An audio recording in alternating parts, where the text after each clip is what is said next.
Boa tarde. Vamos começar mais uma mentoria, a 10ª mentoria já da trilha 4. Estamos chegando aí no finalzinho, né, da trilha. E hoje eu trago o assunto sobre banco de dados, né?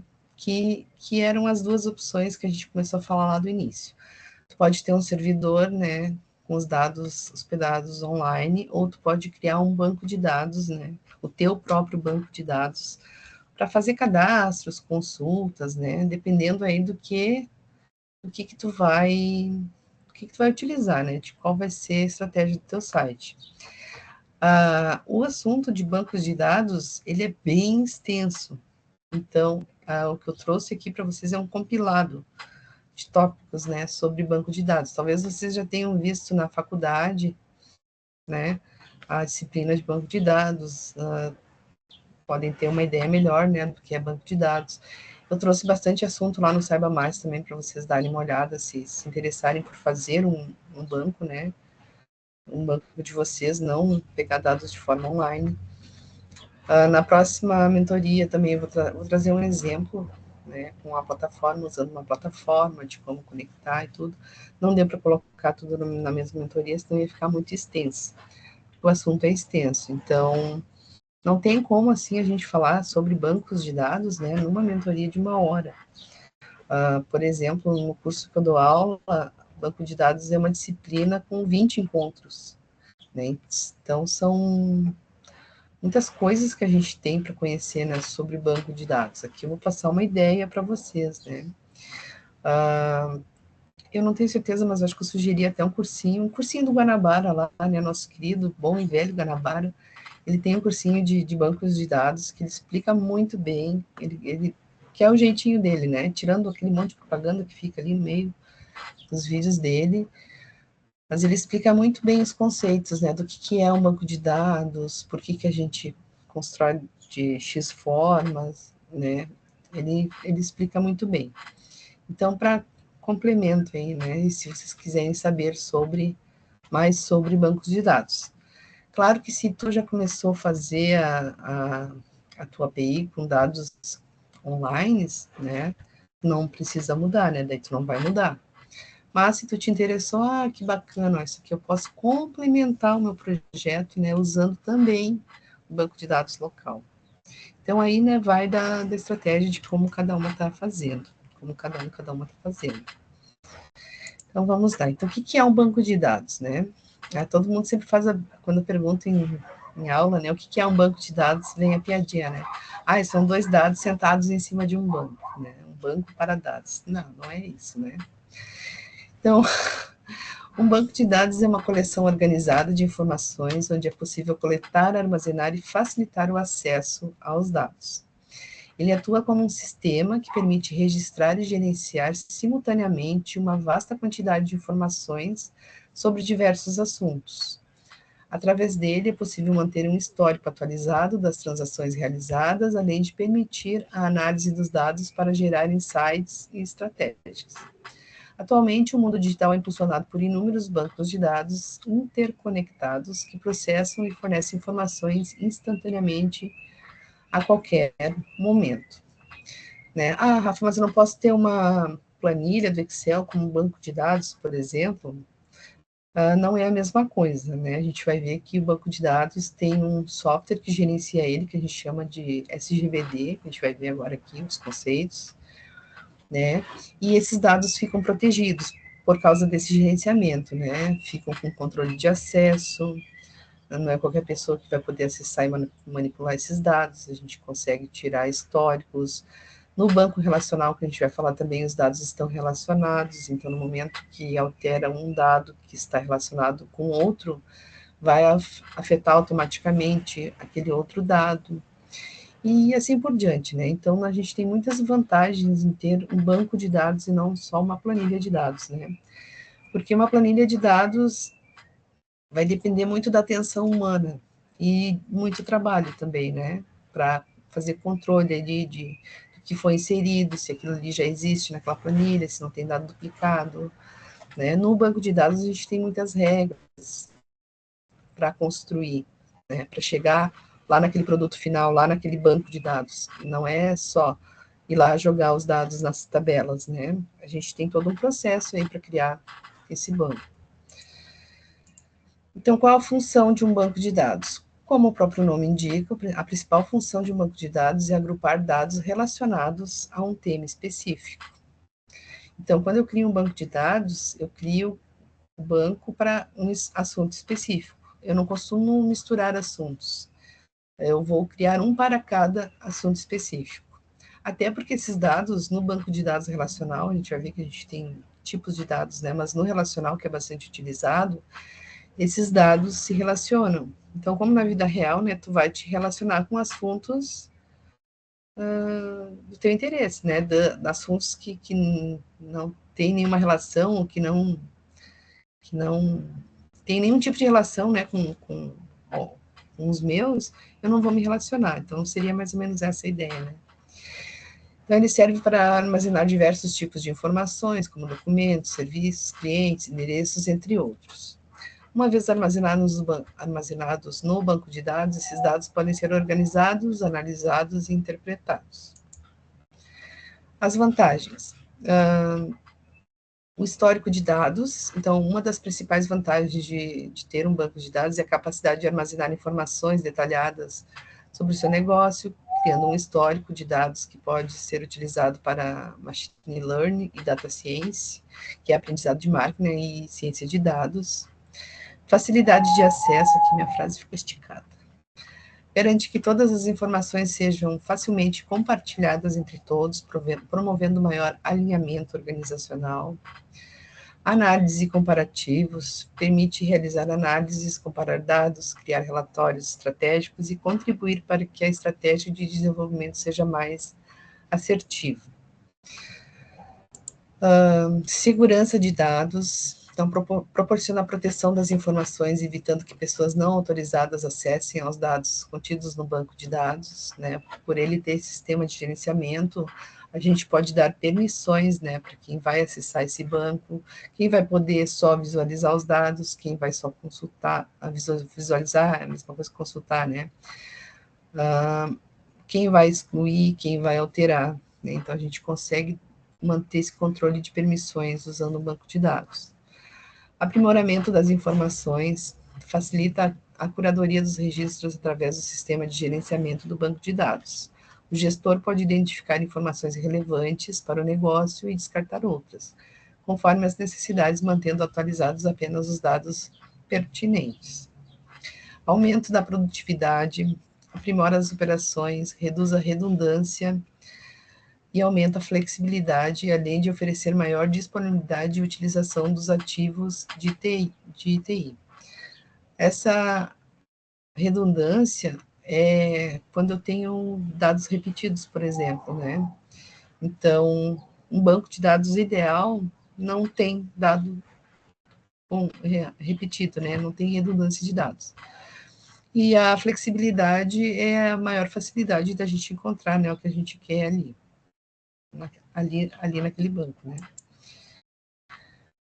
Quais são os principais tipos de bancos de dados? A gente tem mais de um tipo de bancos de dados no mercado. Então, existem dois tipos principais de bancos de dados em uso, que é o banco de dados relacional, onde os dados são armazenados em tabelas com linhas e colunas específicas que definem os dados, né, como se fossem as tabelas do Excel. E o banco de dados não relacional, que utiliza uma linguagem NoSQL, permitindo que os campos não sejam limitados, como no SQL. Os dados são organizados em estruturas flexíveis, como documentos ou coleções, possibilitando a definição de esquemas personalizados e a edição de novas propriedades sem impactar outras informações armazenadas. Então, a gente tem o SQL, tem o relacional e o não relacional. A gente vai ver as diferenças. Então, o que é um banco de dados relacional?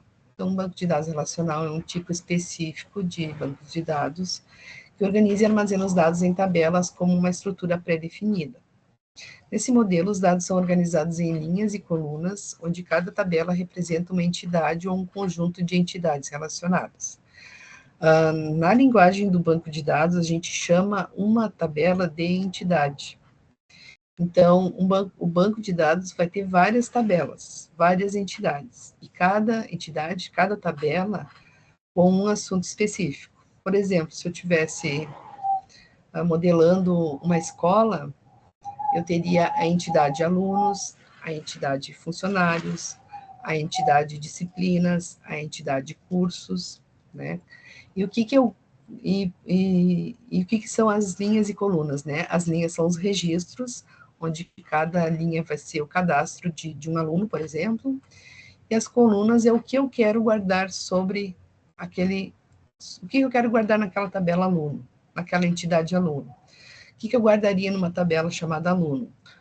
A matrícula do aluno, o nome do aluno, o endereço do aluno, idade, filiação, né? Todos os dados referentes somente ao aluno. As colunas representam os atributos ou características dessas entidades. Então, os atributos é isso que eu acabei de falar: é o nome, é a idade, é o parentesco, é o RG, é o CPF, são os dados que eu quero guardar daquele assunto, né, daquela entidade. Então, se a entidade chamada aluno tem, a entidade chamada aluno vai ter os seguintes atributos, né, que são as colunas. Vai ter os seguintes campos com os seguintes atributos: nome e matrícula, né, aqueles dados que eu falei. Então, essa é a estrutura de um banco de dados relacional. Uma entidade, que é uma tabela, essa entidade vai ter um nome, essa entidade vai ter campos com atributos, né? Então, cada campo. Os atributos é como se fossem os títulos das colunas, né? Quando eu estou montando uma tabela do Excel, eu vou colocando lá os títulos do que eu quero preencher depois. Aqueles títulos são os atributos que eu estou guardando nessas tabelas. Eu vou guardar, né, naquela célula daquela tabela, daquela coluna. E uma linha preenchida da tabela, né, um registro que a gente chama, seria o cadastro completo de um aluno. Se eu não tiver a linha completa, eu não tenho uma informação, né, eu não tenho um registro. Por exemplo, se eu só preenchi o nome, eu não tenho todos os dados para configurar, né, um cadastro de um aluno. Eu preciso ter todos os dados preenchidos.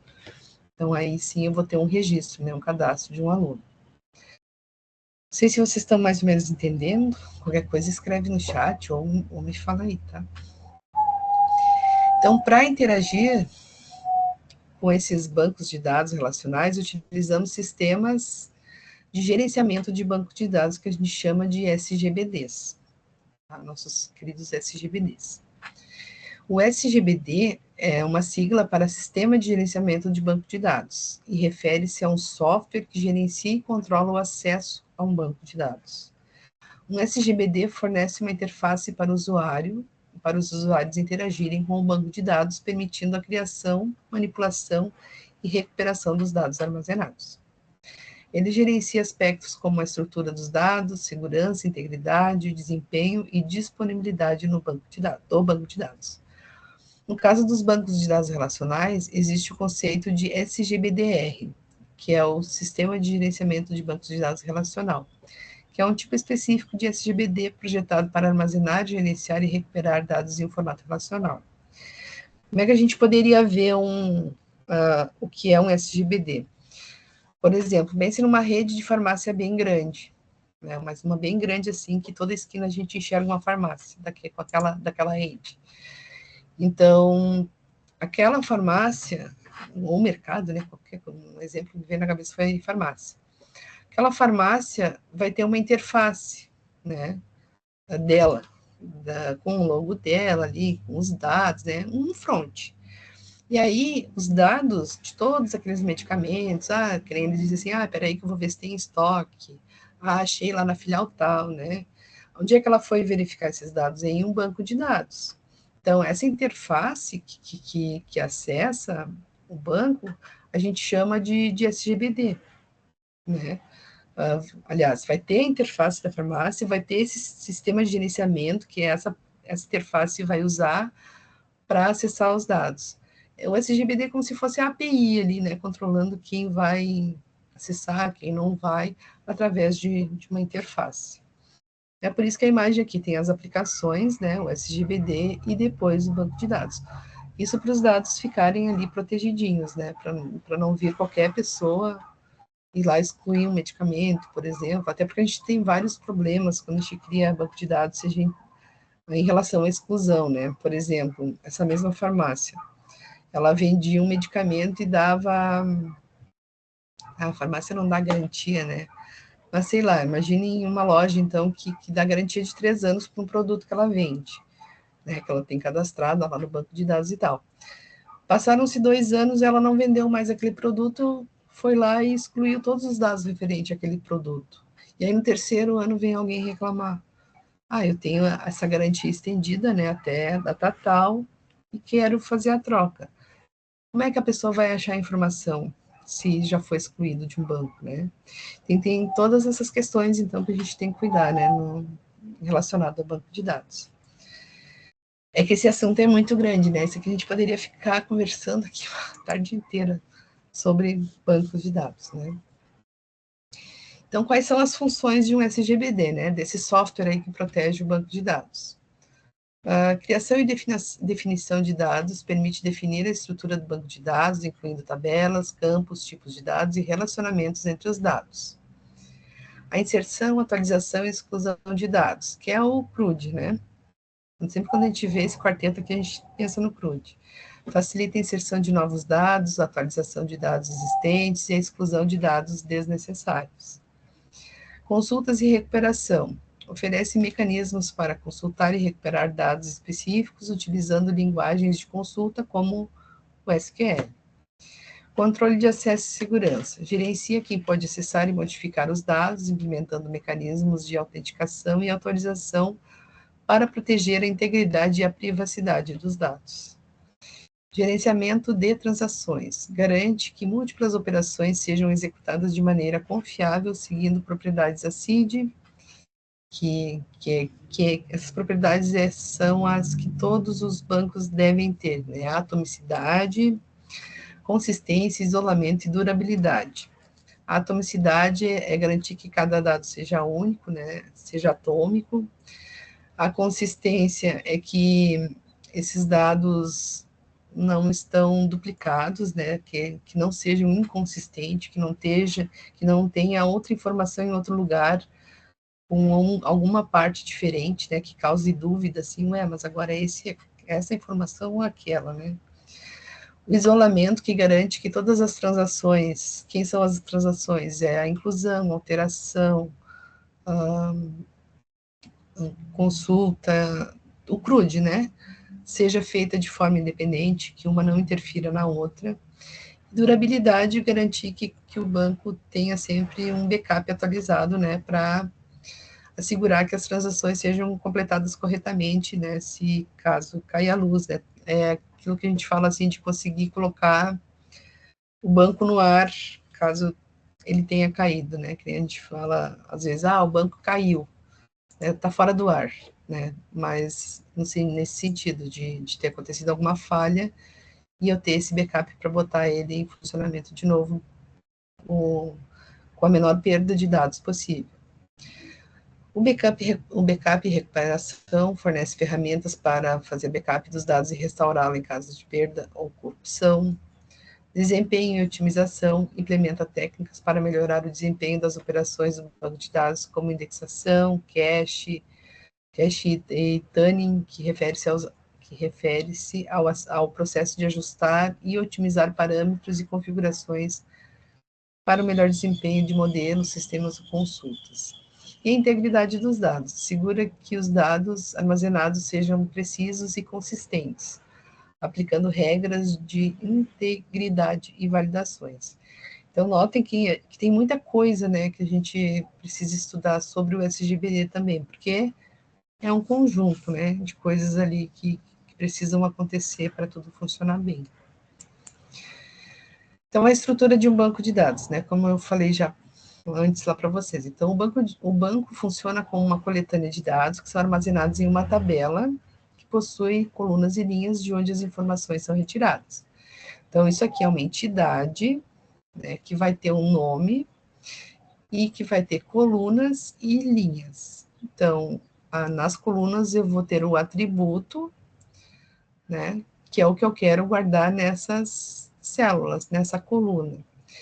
E nas linhas, eu vou ter o cadastro, daí no caso, né, de cada fornecedor aqui, que é o exemplo. Então, por exemplo, cada coluna em uma tabela armazena um tipo de dado chamado de atributo, como fornecedores, que pode ser renomeado conforme necessário. Cada linha, por sua vez, contém o valor do atributo, representando o nome de cada fornecedor. Esse processo é conhecido como normalização e é responsável por criar e estabelecer relações entre tabelas, tornando o banco de dados mais flexível e eliminando redundância nas informações armazenadas. Então, assim, quando a gente também pensa em criar um banco de dados, a gente tem um projeto de bancos de dados, né? Não sei se vocês já estudaram isso, mas a gente precisa fazer o levantamento de requisitos, né, do lugar que a gente vai modelar. Ah, uma empresa te chamou para fazer a modelagem do banco de dados dela. Ou vocês vão fazer aí um banco de dados para aplicação de vocês. A gente não pode ficar imaginando, assim, de forma aleatória, o que seria legal de guardar. Tem que ter um projeto, né? A gente tem que pensar e ver quais dados são realmente necessários guardar, né? Quais não são necessários. Por exemplo, se eu tiver quantidade e preço de produto, eu não preciso guardar o valor final, porque eu consigo fazer cálculo, né, com esses valores dentro do banco de dados, e assim por diante. Então, no primeiro momento, eu crio um diagrama chamado ER, que é um rascunho do que seria o meu banco de dados, e aí depois eu faço o mapeamento desse modelo ER para o modelo relacional. Em cima do modelo relacional, eu faço a normalização, que são técnicas para a gente verificar se naquelas tabelas não existem dados que já estejam em outras, né? Para não acontecer a inconsistência. E aí, por fim, depois de todo esse processo, eu crio minhas tabelas lá no SQL, lá no meu banco de dados. Eu falei para vocês, né? É um compilado assim de todo o assunto. Então, as áreas de uma tabela. Então, exemplo de tabelas e definição de seus dados. Por que eu estou falando das tabelas, né? Porque se vocês forem criar um banco de dados no projeto de vocês vão provavelmente criar uma ou duas tabelas, né? Sei lá, estou criando o sistema de uma biblioteca e quero cadastrar livros. Então, tu vai ter uma tabela para livros, para o cadastro dos livros, né? Talvez uma para editora, para não misturar ali, né? Então, quando eu cadastrar um livro, eu já vou cadastrar naquela outra tabela a sua editora correspondente, por exemplo, né? Vocês não vão criar um esquema grande assim para o projeto de vocês agora, talvez no futuro, né? Mas por isso que eu estou explicando mais também a estrutura da tabela. Então, aqui um exemplo de tabela e definição de seus dados. Então, as linhas, duplas ou registros, eu posso chamar dessas três formas, né? Linhas, duplas ou registros, o nome do campo, que é o que eu quero guardar, na tabela, e o valor do campo, que são os dados em cada célula da tabela. Então, essa aqui seria a estrutura, né, de um banco de dados relacional. Uma tabelinha com atributos e registros. Acesso à informação. O acesso à informação em banco de dados relacional é facilitado por dois tipos de chaves, a chave primária e a chave estrangeira. Essas chaves atuam como identificadores que auxiliam na pesquisa de dados de maneira simples. Cada coluna e linha de uma tabela possui uma chave única que não se repete, garantindo a integridade e a organização dos dados. Então, quando eu estou criando uma tabela, ela vai ter um ID. Normalmente a gente encontra como o nome de ID, que seria de identificador, né? Esse ID ele não pode se repetir, porque cada linha é um registro. Por exemplo, numa tabela de cliente, cada cliente vai ter o seu código. Se eu repetir o código, eu estou repetindo o cliente. E aí, o que acontece? Duplicidade de dados. Então, por isso que a gente chama de chave primária, que é o identificador único de cada linha. Esse identificador ele não pode se repetir. E a chave estrangeira é quando eu coloco esse identificador em outra tabela, né? Então, o que isso significa? Que a tabela cliente se relaciona com a tabela endereço, porque o seu identificador está como chave estrangeira lá na tabela de endereço. E daí, na hora de fazer o cadastro, o que vai acontecer? No momento que eu estou cadastrando o cliente, e cadastrar o endereço dele vai ficar lá na tabela endereço, né? Em lugares separados, mas relacionados, dizendo que essa tabela tem uma relação direta com essa outra aqui. A chave primária, né? Até já expliquei ali, mas a chave primária é uma regra imposta às colunas de uma tabela, responsável por identificar informações de modo a garantir que os valores não se repitam.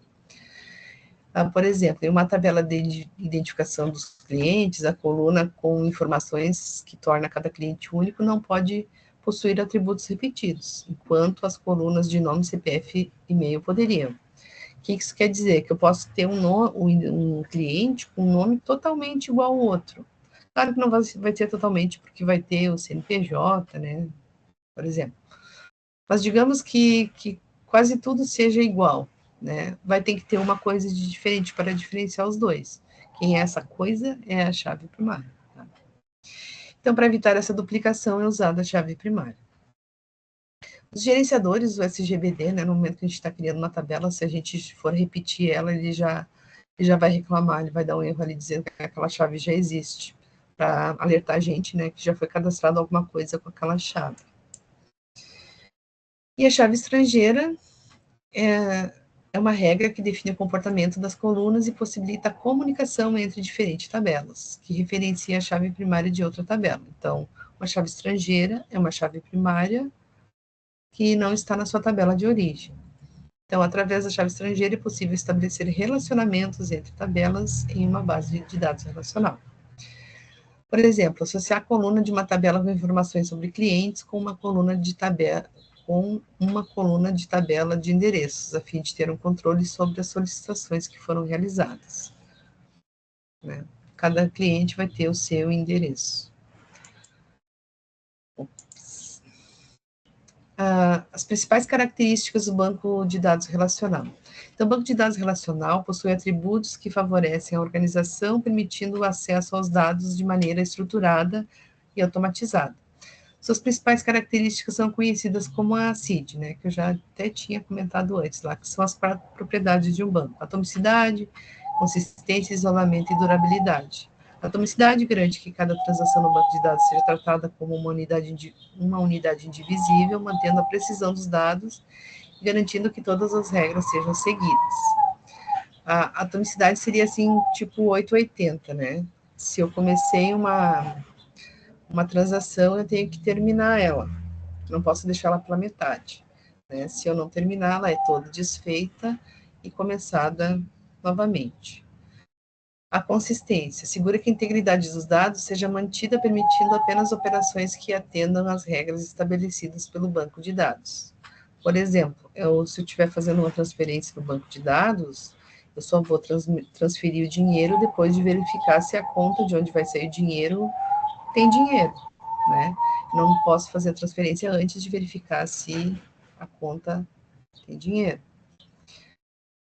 Os exemplos, né, que vai passando pela cabeça. O isolamento permite que várias transações ocorram simultaneamente, sem interferirem uma na outra, né? Que nem eu falei, a gente pode consultar, excluir, atualizar. Isso acontece tudo de uma forma, tudo ao mesmo tempo, né? E uma coisa não interfere na outra.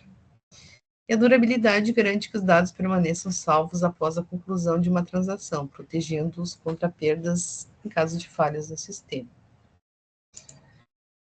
A linguagem utilizada. Então, o banco de dados relacional foi desenvolvido para compreender os comandos da linguagem de programação SQL, utilizada para armazenar, manipular e recuperar dados. Esses comandos são organizados com base no tipo de operação realizada no banco de dados. Então, os tipos de comandos. A linguagem SQL, ela é dividida em famílias, digamos assim, né? Ela é dividida em comandos, e esses comandos têm um propósito, vamos dizer assim. Por exemplo, a família DDL, que é definição de linguagem, vai criar as tabelas, vai apagar as tabelas, vai alterar as tabelas e vai truncar as tabelas, por exemplo. Então, essa família aqui é envolvida nessa parte. A DML, que tem o insert, update e delete, vai inserir os dados na tabela, tem o comando de inserir os dados na tabela, tem o comando de atualizar os comandos na tabela, e os comandos de apagar os dados da tabela. A família TCL tem o commit, o save point e o rollback. O commit, para dizer que uma transação foi finalizada, né, foi comitada com sucesso. Lá no Git, né, a gente vê o commit, para dizer que a gente finalizou as alterações. O save point para salvar algum ponto de execução. E o rollback é para desfazer alguma transação. Né? A transação teve algum problema, então ela não vai ser comitada, ela vai ter um rollback. Ela vai ser desfeita. A DCL cuida das permissões, então grant, tu pode dar a permissão para alguém manipular o banco, e com o revoke tu retira essa permissão para acessar o banco. E o DQL tem o famoso select, né? Acho que o comando mais famoso do SQL é o select, que é com ele que a gente faz as consultas, né, no banco de dados. Por que o select é chamado de consulta? Porque, por exemplo, eu vou selecionar os nomes dos clientes lá da tabela cliente. Então, vou dar um select, eu quero consultar os nomes dos clientes da tabela clientes. Então, vou dar um select na tabela clientes para verificar esses nomes. Então, ele vai selecionar os dados, né, que eu defini ali para a gente. Por isso que o select é chamado de consulta. Principais bancos de dados relacionais que a gente tem por aí. Então, alguns dos principais bancos de dados relacionais utilizados atualmente são o MySQL, o PostgreSQL e o SQL Server. O banco de dados relacional se destaca pela consistência dos dados, garantindo que todas as suas instâncias tenham o mesmo conteúdo simultaneamente.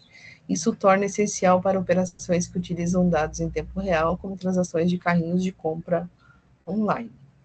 Outras características que tornam o banco de dados relacional populares incluem sua flexibilidade, permitindo que dados sejam facilmente modelados, adicionados, excluídos ou transformados, e a praticidade em estabelecer relacionamento entre os dados, graças à sua estrutura organizada. Né? Então, não é difícil de compreender a forma que os dados estão organizados no banco relacional, né? Porque eles vão estar em tabelas, essas tabelas vão ter linhas, vão ter colunas, né, com os campos definidos ali, dizendo o que está guardado, e assim por diante. As aplicações de um banco de dados relacional, então. Lojas online, armazena informações de produtos, preços, estoques e pedidos de clientes. Bancos, gerenciam contas correntes, poupança e investimentos de seus clientes. Hospitais, armazenam prontuários médicos e resultados de exames históricos de pacientes. Governos, registram dados de cidadãos, impostos e benefícios sociais. Empresas de pesquisa, armazenam dados de experimentos, resultados e análises. E aí, o que é um banco de dados não relacional? Né? Até eu nem comentei lá naquela primeira figurinha, que ali eu tinha mais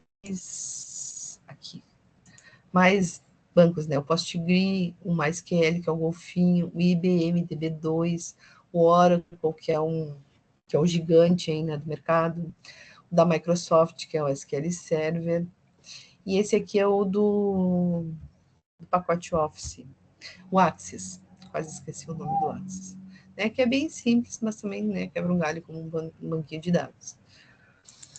E no não relacional, que até agora a gente falou só do relacional, né, a gente tem o Cassandra, o MongoDB, que eu acho que é um dos mais famosos, né, de não relacional, o CoachDB, o HBase, Redis e o Riak. Então, um banco de dados não relacional, também conhecido como NoSQL, é um tipo de banco de dados que não utiliza o modelo de tabelas tradicional dos bancos de dados relacionais. Em vez disso, ele adota diferentes modelos de dados que são mais adequados para determinados tipos de aplicações e cargas de trabalho. Banco de dados não relacional é um banco de dados que possibilita a flexibilidade na hora de armazenar os dados, já que não se limita a tabelas com linhas e colunas como o banco de dados relacional. Esse tipo de banco de dados usa um modelo de armazenamento otimizado, que é adaptável para o requisito específico de cada dado. Por exemplo, Possibilita que os dados sejam armazenados como chave, valor, né, como objeto, documento no formato JSON, ou até mesmo em forma de gráfico, composto de bordas e vértices. Então, notem que ele não é um banco simples da gente manipular, né, da gente conseguir controlar os dados. Não é tão simples quanto o relacional, né? Por exemplo, o Facebook, Instagram usam um modelo não relacional para gerenciar os dados ali, né? Para guardar perfil, foto de perfil, story, quem são os amigos, né? Então, imaginem toda aquela quantidade de dados ali do mundo inteiro. Como é que consegue, né, gerenciar todo. Então, isso que eu quero dizer que não é assim simples, né? Não é uma estratégia simples de proteger esses dados, de não perder, de acessar na hora que tu quer, né? Ah, eu quero pesquisar, quero stalkear lá o fulano de tal, né? Vou dar uma stalkeada lá, vou procurar o fulano de tal. Como é que ele encontra, né, aquela pessoa, como é que ele traz a foto, enfim, né? Se a gente parar para pensar, aí é uma área gigantesca, né? Quando a gente começa a falar de banco de dados. A origem do banco de dados não relacional. A origem dos bancos de dados não relacionais, também conhecido como bancos de dados NoSQL, está profundamente ligada a mudanças nas demandas de armazenamento e processamento de dados das empresas, especialmente com o advento da web e o crescimento exponencial da quantidade de dados gerados. Os bancos de dados não relacionais surgiram como uma resposta às limitações dos sistemas relacionais tradicionais frente às novas demandas da era da internet e do Big Data. Eles foram desenvolvidos para oferecer maior flexibilidade e escalabilidade, né? Quando a gente fala em escalabilidade, é quando o software pode crescer, né? Tem a propensão a crescer, né? Meio que ele já está prevendo, né, que ele pode ser escalável, que ele pode crescer. E desempenha em ambientes onde grandes volumes de dados, diversidade de formatos e rapidez de acesso são críticos. Sua popularidade continua a crescer à medida que as necessidades de armazenamento e processamento de dados evoluem. Como ele funciona, né? Os bancos de dados não relacionais oferecem uma abordagem flexível e escalável para o armazenamento e gerenciamento dos dados, adaptando-se bem às necessidades das aplicações modernas que lidam com grandes volumes de dados, diversos tipos de dados e exigem alta performance. Cada tipo de banco de dados NoSQL é otimizado para diferentes casos de uso, permitindo que os desenvolvedores escolham a melhor solução para a sua necessidade específica, né? Já que ele aceita mais de um tipo de formato, né, para guardar os dados. O NoSQL é o termo usado para definir banco de dados não relacionais frequentemente associados ao Big Data, o Big Data. Este método proporciona maior flexibilidade, escalabilidade e velocidade ao armazenar e acessar dados não estruturados, pois não exige que as bases de dados tenham esquemas semelhantes. Dessa forma, difere significativamente dos bancos de dados relacionais. Suas características, então, escala horizontal, permitem o crescimento horizontal, distribuindo dados em vários servidores, atendendo a grandes volumes de dados com eficiência. Flexibilidade do esquema, adaptam-se facilmente a mudanças no modelo de dados sem a necessidade de migrações completas. Isso a gente já não consegue fazer no relacional, né, já que as tabelas são interligadas, existem regras de integridade e tal, né. Alta disponibilidade, replicam dados em vários servidores, garantindo acesso contínuo, mesmo em caso de falhas. E consistência eventual, priorizam a disponibilidade e o desempenho, relaxando a consistência imediata dos dados. As vantagens do banco não relacional: escalabilidade, flexibilidade, desempenho e simplicidade, né? Ideal para lidar com grandes volumes de dados em crescimento constante. Então, se eu vou modelar alguma coisa que os dados vão crescer constantemente, é bom usar o não relacional. Adapta-se facilmente a mudanças no modelo de dados e novas demandas. Oferece alta disponibilidade, baixa latência e alto throughput. Então, eu não saberia explicar o que seria esse throughput aqui para vocês, a gente teria que consultar o nosso amigo lá para perguntar. Esse aqui eu não costumo usar esse termo, não me recordo o que ele faz. No dia que eu fiz a apresentação, eu vi o que era isso, mas hoje eu não me lembro. A simplicidade possui curva de aprendizado mais amigável e menor complexidade de implementação. Os tipos de bancos de dados, então, eles trabalham com chave e valor, né, em formato de objeto. Lembram dos objetos? Quando a gente pode criar um vetor de objeto, por exemplo, que são separados por vírgulas, né, e por chaves, né? Eu vou ter um nome e um valor, um nome e um valor, né, que a gente chama chave e valor. O name e o valor Vijay, por exemplo, rua e o valor, a cidade e o valor, né? Pode ser orientado a documentos, então armazenam dados em documentos JSON ou BSON flexíveis para dados semi-estruturados. Nesse formato, um exemplo, o MongoDB e o CouchDB, o de cima o Riak, o DynamoDB, Dynamo, sei lá. Colunares armazenam dados em colunas otimizadas para consultas complexas e análise de dados, por exemplo, Cassandra DBase. E o grafo armazenam dados com relações entre entidades ideais para redes sociais e mapeamento de dados. Neste modelo é mais usado o Neo 4J e o OrientDB. Então, bastante diferença, né, do relacional. As aplicações, lojas online também, né, armazenam catálogos de produtos, avaliações de clientes e dados de transações. Então, eles conseguem guardar dados em diferentes formatos, né. Redes sociais gerenciam perfis de usuário, conexões e integrações. Aplicativos móveis armazenam dados de geolocalização, notificações e configurações do usuário. IoT, né, Internet das Coisas, coletam e armazenam dados de sensores e dispositivos conectados. E análise de Big Data, que processa um grande volume de dados não estruturados para obter insights valiosos. Os desafios do não relacional. Consistência de dados, então a consistência eventual pode levar a conflitos de dados em alguns casos. As transações ACID, né, que a gente viu lá do relacional, o suporte nativo às transações ACID nem sempre está disponível. E maturidade do ecossistema. O ecossistema de ferramentas e tecnologias ainda está em desenvolvimento em comparação com o banco de dados relacional.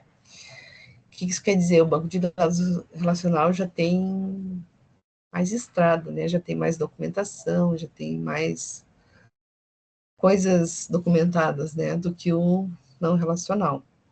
Então, por isso, não digo que seria mais confiável, mas mais fácil de usar, né? Mais consistente, sei lá. Aí a gente teria que entrevistar um DBA para ver a opinião, né? E o relacional versus o não relacional. Então, enquanto os bancos de dados relacionais são ideais para aplicações com estrutura de dados fixa e necessidade de consistência rígida, os bancos de dados não relacionais são mais adequados para lidar com dados não estruturados, escalabilidade horizontal e flexibilidade na modelagem dos dados. A escolha entre eles depende das necessidades específicas de cada aplicação e das características dos dados a serem armazenados e processados. Então, né, antes de escolher o banco, a gente vai ver qual deles vai suprir melhor, né, a nossa necessidade. E aí, eu trouxe bastante conteúdo aqui para vocês estudarem, né, se quiserem saber mais sobre banco, se forem usar, né, banco de dados aí no projeto de vocês, para vocês ouvirem mais sobre o assunto. Alguma dúvida, Gris? Eu falei 1 hora sem parar. Porque é um assunto muito extenso, né? Então, tentar fazer um compiladinho de todo esse assunto é bem complicado, né? Conseguiu entender, Grazi? Tu já tinha visto o banco de dados? Minha janela está subindo hoje, está um ventão aqui também. Vocês já tinham feito alguma disciplina sobre banco de dados? Oi, Verônica, nem tinha visto que tu tinha entrado.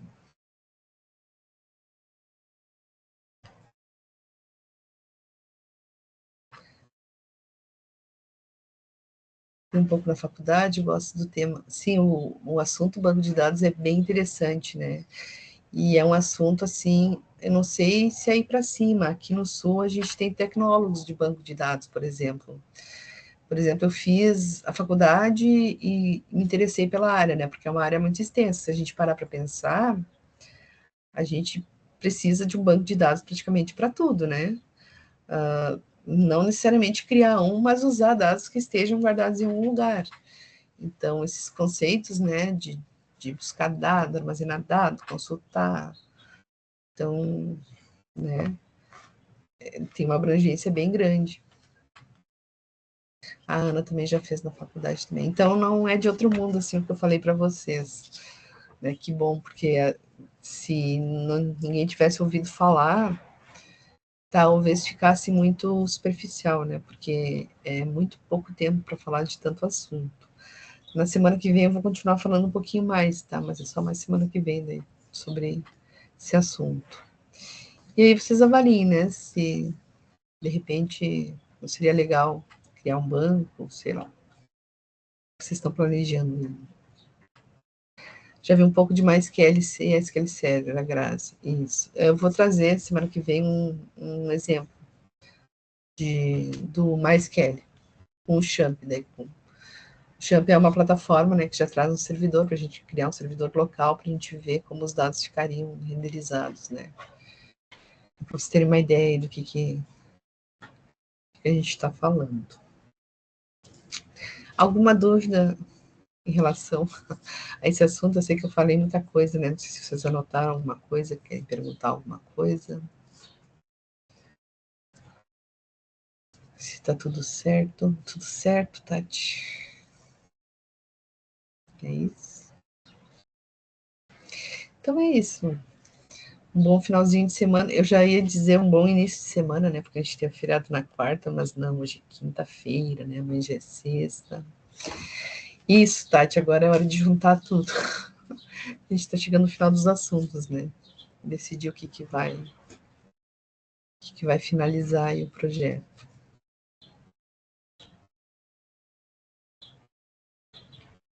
Verônica tá escrevendo.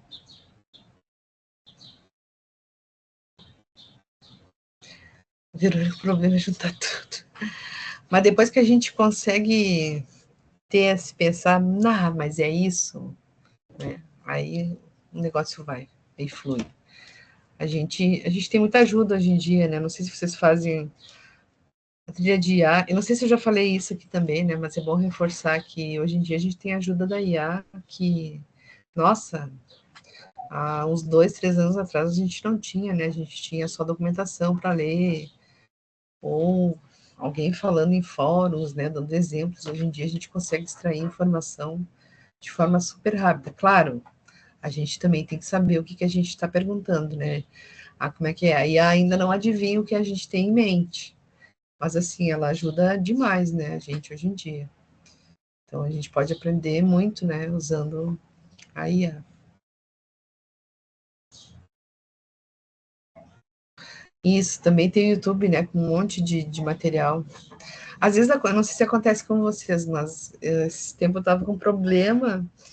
E, gente, eu revirei o YouTube, assim. É claro, daí depois eu percebi que a forma que eu estava fazendo a pesquisa não era correta, né? Se a gente mudar uma palavra ali na pesquisa, já muda todo o contexto do algoritmo, né? Daí ele já busca outras coisas. Mas, assim, que dificuldade para achar um exemplo do que eu estava precisando. Parece que naquele dia ali não.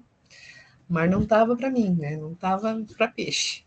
Mas aí depois, com a ajuda. Aí fui para a assim, me dê referências de vídeo, de conteúdo que fale sobre tal assunto, né? Porque o que a IA estava me trazendo também não estava resolvendo.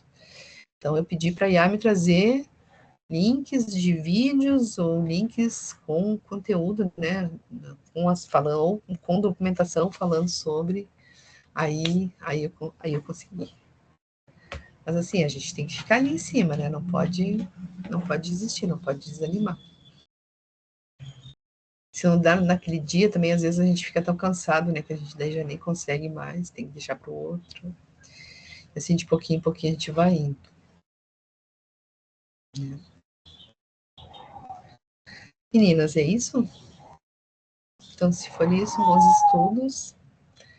E nos vemos na quinta-feira que vem. Qualquer coisa, chamem. Chamem lá, tá bom? Um beijo.